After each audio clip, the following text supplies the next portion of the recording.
Capítulo 6. Aprendendo a receber.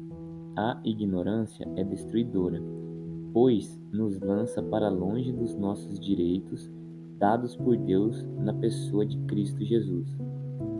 O cumprimento do propósito de Deus dar-se-á ao alcançarmos a maturidade exigida. Sem maturidade, não iremos exercer o nosso direito de reinar. A maturidade é alcançada não pelo passar do tempo, mas sim mediante o conhecimento revelado e a prática no viver diário desse conhecimento. Em Hebreus, capítulo 5, versículo 12, diz: Pois, com efeito, quando devieis ser mestres, atendendo o tempo decorrido, tendes novamente necessidade de alguém que vos ensine de novo quais são os princípios elementares dos oráculos de Deus. Assim vos tornaste como necessitados de leite e não de alimento sólido. No verso 13 do mesmo capítulo diz: Mas o alimento sólido é para os adultos, para aqueles que, pela prática, têm suas faculdades exercidas para discernir não somente o bem, mas também o mal. A vida cristã não é conceitual, mas prática. Praticar a revelação bíblica é uma tarefa árdua, pois mexe com a nossa zona de conforto. É necessária uma mudança de mente. O nosso modelo mental necessariamente precisa mudar. A nossa alma não pode permanecer no controle das nossas vidas. O controle tem que passar para as mãos do Espírito Santo, que habita em nosso espírito. Meu irmão, deixa-me dizer algo sério. Pense que você é uma pessoa privilegiada pelo que você está lendo hoje. Deixe-me repetir, você é um privilegiado por estar lendo estas palavras hoje. O controle tem que passar para as mãos do Espírito Santo, que habita em nosso espírito. Contudo, não basta ler essas palavras de sabedoria e revelação, porque muitos têm lido e para nada tem sido aproveitado. Em Hebreus 4, versículo 12 diz: Porque também a nós foram anunciadas as boas novas, como a eles, mas a palavra que ouviram não lhes aproveitou, visto ter sido acompanhada pela fé naqueles que a ouviram. Aqui há uma revelação para você. Quando lemos e ouvimos a palavra de Deus, um dos segredos é: não queira entender, receba. Misture fé na palavra dada por Deus. A compreensão dá-se na alma, mas o crer é no espírito, com o coração se crê. Para absorver melhor isso, preste atenção neste exemplo de Abraão. Quando Deus disse a ele: Abraão, olha as estrelas do céu, pois assim será a sua descendência. Em Gênesis capítulo 15, versículo 5. Será que Abraão olhou e disse para Deus: Senhor, não entendi, explique-me melhor.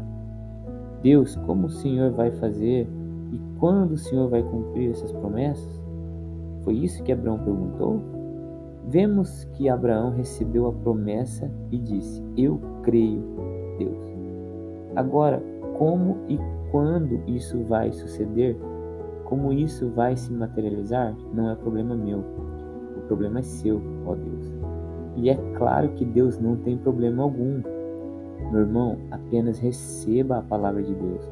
Antes de tudo, foi escrita para ser crida, antes mesmo de ser entendida.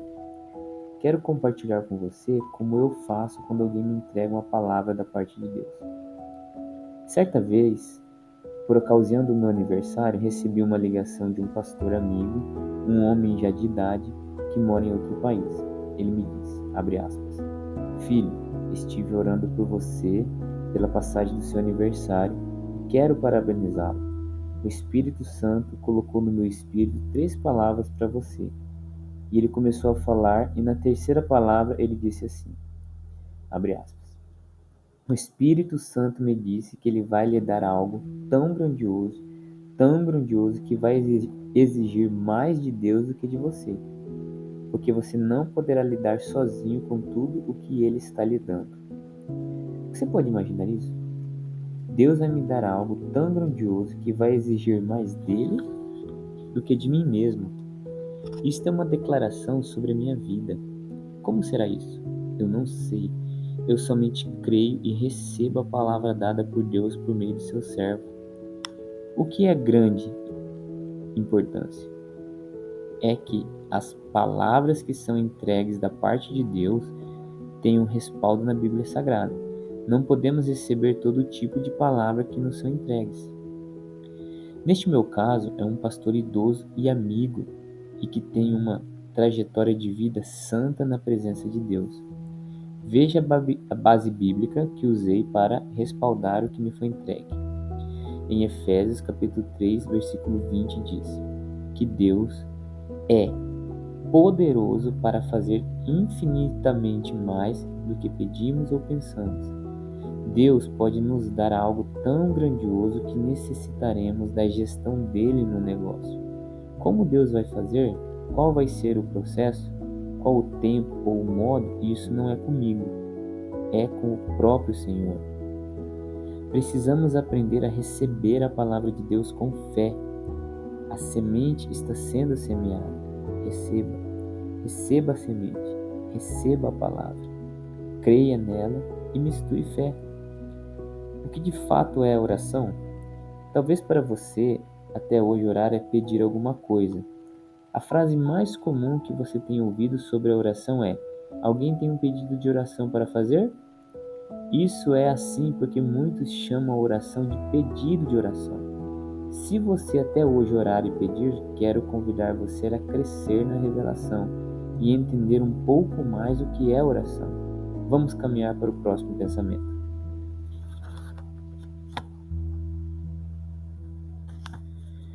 Capítulo 7. Crescendo na revelação. Êxodo, capítulo 3, versículo 15 e 16. NVI.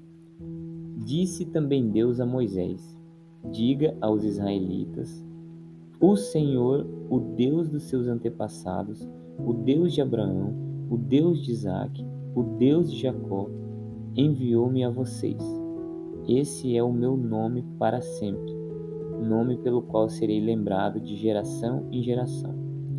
Vá, reúna as autoridades de Israel e diga-lhes: o Senhor, o Deus dos seus antepassados, o Deus de Abraão, de Isaque e de Jacó, apareceu a mim e disse: eu virei em auxílio de vocês, pois vi o que lhes tem sido feito no Egito. Como já mencionei, as traduções da palavra de Deus para a língua portuguesa muitas vezes dificultam o entendimento do texto. Quando lemos ou buscamos o significado das palavras no grego ou no hebraico, o sentido amplia-se.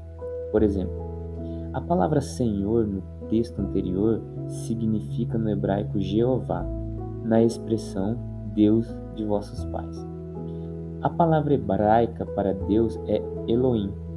Deus está dizendo assim: Moisés, no passado eu me apresentei como Elohim a Abraão, Isaque e Jacó. O nome Elohim tem o sentido do Deus soberano. É o Deus que mora em lugar inacessível. É o Deus que habita em densas trevas. É o Deus inflexível. Passam-se os anos e as épocas vêm Deus e se apresenta a Moisés dizendo: eu sou Jeová. Lá no passado eu me revelei como Elohim, mas para você, Moisés, estou me revelando como Jeová. E qual a diferença dos nomes? Jeová é o Deus da aliança, do pacto. Jeová é o Deus de toda a provisão. Jeová é o Deus Emanuel. Jeová é o Deus que diz: construa para mim uma tenda, um tabernáculo, porque eu vou morar no meio do meu povo. Jeová é o Deus que quer estar no meio do seu povo durante todo o tempo que ocorrer a travessia do deserto. Jeová é o Deus que demonstra ter saudades do seu povo. Deus não havia se revelado a Abraão como sendo Deus presente, o Deus que se importa tanto conosco ao ponto de escolher morar numa tenda no deserto. Essa revelação ocorre somente agora, foi dada a Moisés. Isso não significa que Deus deixou de ser Elohim. Significa que o padrão de relacionamento agora ampliou ainda mais. Deus quer ser conhecido como Jeová. A revelação começa em Gênesis e conclui-se, fecha-se no Apocalipse. Se você vier até Apocalipse, você verá como Deus se apresenta lá. Ele se apresenta como Yeshua, Jesus de Nazaré. E qual a diferença de Elohim de Abraão, Isaac e Jacó, o Deus Jeová revelado a Moisés e Jesus de Nazaré? Toda a diferença. É diferente porque Jesus de Nazaré se fez carne. Jesus de Nazaré andou entre os homens. Jesus de Nazaré veio morrer a nossa morte. Foi Jesus de Nazaré que veio receber a nossa condenação. Ele desceu até o inferno para que não necessitássemos descer até lá. O nosso relacionamento com Deus não se baseia em Isaac, pois Isaac não é a semente de Abraão, nem se baseia em Moisés e o Sinai, que representa a lei, mas se baseia unicamente na obra redentora de Cristo Jesus, o Deus Emanuel. A revelação é progressiva. Jesus de Nazaré levou as nossas dores e as nossas enfermidades. Ele nos deu autorização para usarmos o seu nome. Jesus de Nazaré diz: eu serei ascendido ou elevado aos céus, mas eu vou pedir ao Pai e Ele vai mandar outro Consolador, o Espírito Santo, o mesmo Espírito que está sobre mim, o qual me encheu, habitará também em vocês. Esses padrões de revelação de Deus demonstram como Ele quer se relacionar conosco, demonstram como Ele nos vê. Capítulo 8. A atuação do Espírito Santo. Entender como o Espírito Santo atua em nós e por meio de nós é fundamental para entendermos a oração. O Espírito Santo é uma pessoa que habita dentro de nós. Isso mesmo, o mesmo Espírito que habitou em Cristo Jesus agora habita em nós. Você pode perguntar: como assim? Como ele habita dentro de nós? Aqui cabe uma simples, porém necessária explicação, pois alguns cristãos não sabem o que pensar quando a Bíblia declara que o Espírito Santo fez morada em nós. Já me perguntaram: é como se um ser, um garoto, morasse dentro de mim? Não. Perceba como nós não conhecemos a Bíblia. Como é então? A Bíblia diz que o Espírito de Deus tornou-se um com o nosso espírito. Nós somos um com o Senhor, um com o Espírito Santo. Como assim? Todas as nossas obras espirituais têm a atuação do Espírito Santo. Na hora que estendemos a mão, Ele também estende a mão dele conosco. No momento em que caminhamos, Ele também caminha. Quando declaramos a palavra de Deus, o Espírito Santo também declara. Quando estabelecemos o governo de Deus sobre a terra, o Espírito Santo está juntamente conosco, estabelecendo o governo. Significa que existe uma unidade entre nós e o Espírito Santo. A sua declaração é a declaração dele. Ele se torna um conosco e um em nós. Jesus Cristo declara que expulsava demônios pelo dedo de Deus, ou seja, pelo Espírito Santo. O Espírito Santo atuou juntamente com Jesus, fazendo o Cristo e Senhor. Vejamos como o pensamento de que o Espírito Santo é um ser que existe dentro de nós e atua independentemente é herdada do Antigo Testamento. No Antigo Testamento há uma história impressionante. Os filisteus atacaram a nação de Israel. E o que foi que Israel fez? Foi para Siló. Porque em Siló? Porque lá estava a Arca da Aliança. E em Siló estava um homem chamado Samuel. Sabe o que eles fizeram? Trouxeram de Siló a arca, transportaram-na para a frente do campo de batalha, bem no fronte de guerra. Mas cometeram um erro, eles não trouxeram Samuel. Isso mesmo, deixaram o profeta Samuel lá na cidade de Siló. Sabe o que aconteceu? Os filisteus degolaram todos os israelitas, pegaram a arca e fizeram dela um souvenir para sua nação. Os israelitas acharam que podiam separar o ungido da unção, como se o Espírito Santo fosse uma força independente. Jesus declara: "E recebereis poder ao descer sobre vós o Espírito Santo." O Espírito Santo foi direcionado a nós, servos de Cristo Jesus. Ele não veio para atuar em lugares. Saiba disso. A mulher samaritana perguntou a Jesus onde deveria adorar a Deus. Perceba que a mentalidade era o lugar. Jesus declara que a hora já chegou, no qual o lugar não é mais essencial, mas sim o adorador. Deus não procura adoração, mas adoradores, que o adorem em espírito e em verdade. O Espírito Santo veio para morar e atuar juntamente com os santos de Deus. Ele habita em nós e age por meio de nós. É essencial que você entenda isso. Se calamos, o Espírito Santo se cala. Se ficarmos trancados em um quarto, o Espírito Santo ficará trancado em um quarto. Quando estendemos a mão e tocamos o enfermo, o Espírito Santo está tocando juntamente conosco o enfermo. O pensamento de que o Espírito Santo vai fazer algo e nós somente vamos assistir não é bíblico. Este pensamento é condenado pela palavra de Deus, pois é o pensamento de que somos os robôs.